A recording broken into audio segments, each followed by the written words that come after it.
அனைவருக்கும் வணக்கம். மனித வாழ்க்கை என்பது சாதாரண விலங்குகளைப் போல உண்டு உறங்கி குடும்ப வாழ்க்கையில் ஈடுபட்டு தற்காத்து பின்னர் மடிந்து போவது அல்ல. மனித வாழ்க்கையின் உண்மையான பக்குவத்திற்கு கோவில்கள் மிகவும் அவசியமான ஒன்றாக சொல்லப்படுது. இன்றைக்கி நம்ம இந்த வீடியோவில் திருவண்ணாமலை கோவில் பற்றிய பல சுவாரஸ்யமான தகவலை பற்றி தான் தெரிஞ்சுக்க போகிறோம். வீடியோவை கடைசி வரைக்கும் ஸ்கிப் பண்ணாமல் பாருங்கள். அண்ணாமலையாருக்கு போற்றி, ஓம் நமச்சிவாயா எனும் மந்திரத்தை மறக்காமல் கமெண்ட் பண்ணுங்கள். கட்டாயம் சிவபெருமானுடைய அருளால் உங்களுடைய வாழ்க்கையில் நீங்கள் எதிர்பார்க்க முடியாத அளவுக்கு பல அதிசயங்களும் மாற்றங்களும் உங்களுடைய வாழ்க்கையில் ஏற்படும் அப்படின்னே சொல்லலாம். பொதுவாக மனித வாழ்வு கோவில்களை சார்ந்திருக்கு. கோவில் இல்லாத ஊரில் குடியிருக்க வேண்டாம் என்ற ஒரு சொல்லும் உண்டு. அதே போல தான் கோவிலுடைய அவசியத்தை நம்மால் உணர முடியும். நம்முடைய பாரத தேசத்தில் பல கோவில்கள் இருக்குது. அதிலும் குறிப்பாக தமிழகத்தில் அமைஞ்சிருக்கக்கூடிய கோவில்களின் எண்ணிக்கையை சொல்லவே வேண்டாம். அப்படி அமையப்பட்ட கோவில்களில் 1100 ஆண்டுகள் பழமை வாய்ந்தது என பெருமையை பெற்றது தான் திருவண்ணாமலை. திருவண்ணாமலை கோவில் பல்வேறு சிறப்புகளை கொண்டிருக்கக்கூடிய வகையில் அமைஞ்சிருக்கு. காசியில் இருந்தால் முக்தி, திருவாரூரில் பிறந்தால் முக்தி, சிதம்பரத்தை தரிசித்தால் முக்தி கிடைக்கும். ஆனால் நினைத்தாலே முக்தி தரக்கூடிய தலமாக தான் திருவண்ணாமலை கோவில் அமைஞ்சிருக்கு. பஞ்சபூத தலங்களில் அக்னி தலமாக குறிப்பிடப்படுது. தேவார பாடல் பெற்ற 274 சிவாலயங்களில் இது 233 தேவார தலமாக இருக்குது.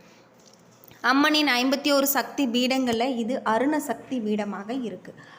முருகப்பெருமானுக்கு அறுபடை வீடு இருப்பது அனைவருக்கும் தெரிந்த விஷயம். அதே போல் விநாயகருக்கு அறுபடை வீடு இருக்குது. இந்த தலத்தில் கிளி கோபுரத்தின் கீழ் இடது பக்கம் இருக்கக்கூடிய அல்லல் போக்கும் விநாயகர் சன்னதி விநாயகரின் முதல் படை வீடு. இந்த தல இறைவன் அருணாச்சலேஸ்வராகவும் அம்பிகை வீற்றிருக்காங்க அப்படின்னு சொல்லப்படுது. திருவண்ணாமலை அருணாச்சலேஸ்வர் கோவில் சுமார் 25 ஏக்கர் பரப்பளவரை பிரம்மாண்டமாக அமைஞ்சிருக்கு. இந்த கோவிலில் 9 கோபுரங்கள், 6 பிரகாரங்கள், 142 சன்னதிகள், 22 பிள்ளையார்கள், 306 மண்டபங்கள், 1000 தூண்கள் கொண்ட 1000 கால் மண்டபம். இதன் அடியில் பாதாளலிங்கம், 43 செப்பு சிலைகள், திருமண மண்டபம், அண்ணாமலையார் பாத மண்டபம் அமைந்த கோவிலாக இருக்கு. சிவகங்கை தீர்த்தம், பிரம்ம தீர்த்தம் எனும் பெருங்குளங்கள் கோவிலின் உள்ளே அமைந்திருப்பது தனி சிறப்புக்குரிய ஒன்றாக அமைஞ்சிருக்கு. படைக்கும் கடவுளான பிரம்மாவுக்கும் காக்கும் கடவுளான விஷ்ணுவுக்கும் தங்களில் யார் உயர்ந்தவர்கள் என வாக்குவாதம் ஏற்பட்டது. இதை அறிந்த சிவபெருமான் அவர்கள் முன் ஜோதி வடிவில் தோன்றியிருக்காங்க. இருவருமே சிவபெருமானிடம் முறையிட்டிருக்காங்க. அப்போது சிவன் யார் தனது அடிமுடியை கண்டு வருகிறார்களோ அவர்களே உயர்ந்தவர்கள் என கூறியிருக்காங்க. விஷ்ணு வராக அவதாரம் எடுத்து பூமிக்குள் சென்றார். அது போய்கொண்டே இருந்தது. திரும்பி வந்து சிவனிடம் தன்னால் கண்டறிய முடியவில்லை என ஒப்புக்கொண்டார். பிரம்மா அன்னப்பறவையாக உருவெடுத்து சிவபெருமானின் முடியை கண்டு வர கிளம்பியிருக்காரு. அவரால் காண முடியவில்லை. சிவபெருமானே முழு முதல் கடவுள் என்பதை உணர்ந்து கொண்டு அவரை வணங்கி நின்றிருக்காங்க. சிவபெருமானுமே ஜோதி வடிவில் இருந்து ஒரு மலையாக மாறி காட்சி கொடுத்துருக்காங்க. அந்த மலைதான் கோவிலின் பின்புறம் அமைஞ்சிருக்கக்கூடிய அண்ணாமலை. பின்பு தன்னை வழிபாடு செய்வதற்கு ஏதுவாக லிங்கேஸ்வரராக காட்சி கொடுத்திருக்காங்க. இறைவன் இந்த தலத்தில் சுயம்புலிங்க திருமேனியாக நாக கிரீடம் அணிந்து தூய வெண்ணிற ஆடையுடன் அருணாச்சலேஸ்வரர் என்ற திருநாமத்துடன் தரிசிக்கும் வரக்கூடிய பக்தர்களுக்கு அருள் புரிகிறாரு அப்படின்னே சொல்லலாம். கருவறை கோசிடத்தில் ஈசனின் பின்புறம் லிங்கேஸ்வரர் எழுந்திருப்பதும் இறைவன் சன்னதியை அடுத்து அம்மனுடைய சன்னதி தனி கோவிலாக கருவறையில் காட்சி தருவது இன்னும் சிறப்புக்குரிய ஒன்று. பிரம்மா தன்னால் அடிமுடியை காணவில்லை என்பதை மறுத்து சிவபெருமானின் தலையில் இருக்கக்கூடிய தாளம்பூவை பொய் சாட்சி சொல்ல வைத்து கண்டுவிட்டதாக பொய்யுரைச்சிருக்காங்க. இதை அறிந்த சிவன் கோபமுற்று இனி உனக்கு பூமியில் கோவிலோ பூஜையோ கிடையாது என சாபமிட்டிருக்காங்க. அதே போல தாளம்பூவை இனி தனது பூஜையில் உன்னை பயன்படுத்த மாட்டார்கள் என கூறிவிட்டிருக்காங்க.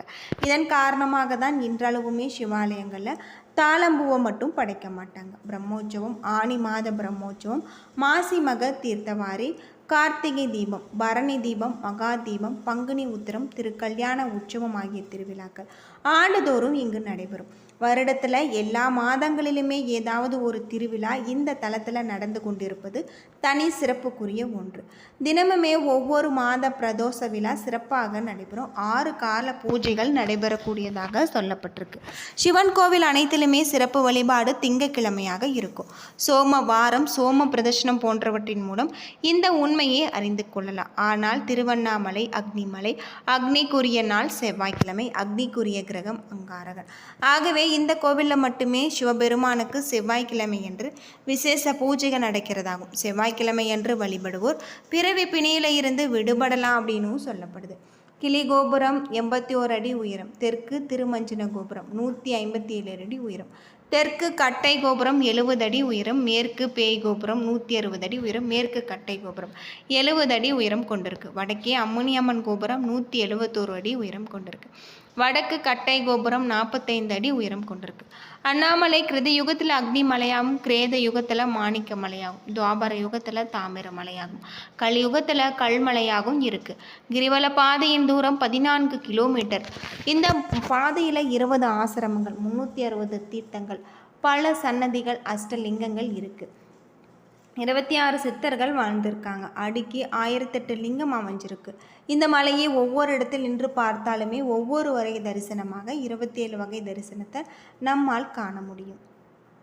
தினமுமே 6 கால பூஜைகள் நடைபெறும். சிவன் கோவில் அனைத்திலுமே சிறப்பு வழிபாடு திங்கட்கிழமையாக இருக்கும். சோமவாரம், சோம பிரதர்ஷனம் போன்றவற்றின் மூலம் இந்த உண்மையை அறிந்து கொள்ளலாம். ஆனால் திருவண்ணாமலை அக்னிமலை. அக்னிக்குரிய நாள் செவ்வாய்க்கிழமை. அக்னிக்குரிய கிரகம் அங்காரகன். ஆகவே இந்த கோவிலில் மட்டுமே சிவபெருமானுக்கு செவ்வாய்க்கிழமை அன்று விசேஷ வழிபாடுகள் நடக்கிறது. செவ்வாய்க்கிழமை அன்று வழிபடுவோர் பிறவி பிணியில இருந்து விடுபடலாம் என புராணங்களில் சொல்லப்பட்டிருக்கு. கிளி கோபுரம் 81 அடி உயரம். தெற்கு திருமஞ்சன கோபுரம் 157 அடி உயரம். தெற்கு கட்டை கோபுரம் 70 அடி உயரம். மேற்கு பேய் கோபுரம் 160 அடி உயரம். மேற்கு கட்டை கோபுரம் 70 அடி உயரம். அண்ணாமலை கிருத யுகத்தில் அக்னி மலையாகும். கிரேத யுகத்தில் இங்கு மாணிக்க மலையாகும். துவாபர யுகத்தில் தாமிர மலையாகும். கலியுகத்தில் கல்மலையாகவும் இருக்குது. இந்த மலையானது 2668 அடி இங்கு உயரம் கொண்டிருக்கிறது. அது மட்டும் இல்லாமல் கிரிவல பாதையின் தூரம் 14 கிலோமீட்டர். இந்த பாதையில் 20 ஆசிரமங்கள், 360 தீர்த்தங்கள், பல சன்னதிகள், அஷ்டலிங்கங்கள் இருக்குது. 26 சித்தர்கள் வாழ்ந்திருக்காங்க. அடுக்கி 1008 லிங்கம் அமைஞ்சிருக்கு. இந்த மலையை ஒவ்வொரு இடத்தில் நின்று பார்த்தாலுமே ஒவ்வொரு வகை தரிசனமாக 27 வகை தரிசனத்தை நம்மால் காணலாம். இந்திரலிங்கம், அக்னிலிங்கம், யமலிங்கம், கிருதலிங்கம், வருணலிங்கம், வாயுலிங்கம், குபேரலிங்கம், ஈசானலிங்கம். கைலாயத்தில் ஆழ்நிலை தியானத்தில் இருந்த ஈசனின் கண்களை அன்னை பராசக்தி விளையாட்டாக மூடியதால் இந்த பிரபஞ்சமே இருந்தது. இதனால் அனைத்து ஜீவராசிகளும் துன்பத்திற்கு உள்ளாயிருக்காங்க. இதனால் ஏற்பட்ட பாவத்தை போக்க உலகம் வந்து காஞ்சிபுரம் கம்பை நதிக்கரையில் அன்னை காமாட்சி தவம் புரிஞ்சிருக்காங்க. ஒரு நாள் கம்பை நதியில் வெள்ளப்பெருக்கு ஏற்பட்டது. அன்னை காமாட்சி தான் அமைத்த சிவலிங்கம் கரையாமல் இருக்க மார்போடு சேர்த்து அணைத்து கொண்டாங்க. இதனால் அன்னையின் பாவத்தை சிவபெருமான் நீக்கியிருக்காரு. அப்போது அன்னை காமாட்சி, ஐயனே, நீங்கள் என்னை எப்பொழுதும் பிரியாதிருக்க தங்களுடைய திருமேனியில் எனக்கு இடம்பாகம் தந்தருள வேண்டும் என வேண்டியிருக்காங்க. அதற்கு சிவபெருமான் அண்ணாமலை சென்று தவம் செய்யிருக்காங்க. அவ்வாறு உமையும் தவம் செஞ்சுருக்காங்க. கார்த்திகை மாதத்தில் பௌர்ணமியும் கிருதையும் சேரும்னால மலையின் மீது பிரகாசமான ஒளி ஒன்று தோன்றியது. அப்போது மலையை இடதுபுறமாக சுற்றி என்ன அசுரரை ஒழித்தது. அவ்வாறு கிரிவலம் சென்ற அன்னையை அழைத்து தனது திருமேனியில இடப்பாகத்தை அளித்து ஆட்கொண்டிருக்காங்க. சிவபெருமான் அர்த்தநாரீஸ்வரராக காட்சி கொடுத்திருக்காங்க. இதை நினைவு கூறும் விதமாக அண்ணாமலையில மகாதீபம் ஏற்றப்பட்டது. ஞாயிற்றுக்கிழமை சிவலோக பதவி, திங்கட்கிழமை இந்திர பதவி, செவ்வாய்க்கிழமை கடன் வறுமை நீக்கும், புதன்கிழமை களைகளில் தேர்ச்சி முக்தி கிடைக்கும், வியாழக்கிழமை கிரிவலம் மேற்கொள்வதால் ஞானமும், வெள்ளிக்கிழமைகளில் நமக்கு வைகுண்ட பதவியும், சனிக்கிழமையில் பிறவி பிணை அகலும். கிரிவலத்தை தொடங்குவதற்கு முன்பு திருவண்ணாமலை கோவிலின் அருகே இருக்கக்கூடிய பூத நாராயணனை தரிசித்து அனுமதி பெற வேண்டும். பூத நாராயணன் தான் திருவண்ணாமலையின் காவல் தெய்வம். அவரை வணங்கிவிட்டு புறப்பட்டால் எந்தவித இடையூறும் இல்லாமல் கிரிவலத்தை முடிக்க முடியும் என்பது நம்பிக்கை. பின்னர் வழியில் இரட்டை பிள்ளையாரை வணங்க வேண்டும். அதன் பிறகு ஆலயம் சென்று அண்ணாமலையாரையும் உண்ணாமுலை அம்பிகையும் தரிசிக்க வேண்டும். அதன் பிறகு கோவிலின் ராஜகோபுரத்தை வணங்கிவிட்டு மலையை வலம் வர தொடங்க வேண்டும். கிரிவலத்தை இப்படித்தான் தொடங்க வேண்டும் என்பது நேரு. கிரிவல பாதையில் 8 திசைகளிலுமே ஒவ்வொரு லிங்கம் இருக்குது. இந்த லிங்கத்தை நாம் வணங்கி விட்டு தான் செல்ல வேண்டும். மலையை ஒட்டி நடக்காமல் நாம் இடதுபுறமாக செல்ல வேண்டும். என்ன நண்பர்களே, இந்த வீடியோ உங்களுக்கு பயனுள்ள ஒரு தகவலை தந்திருக்கும்னு நினைக்கிறேன். வீடியோ பிடிச்சிருந்தால் லைக் பண்ணுங்கள், ஷேர் பண்ணுங்கள், கமெண்ட் பண்ணுங்கள். நன்றி நண்பர்களே.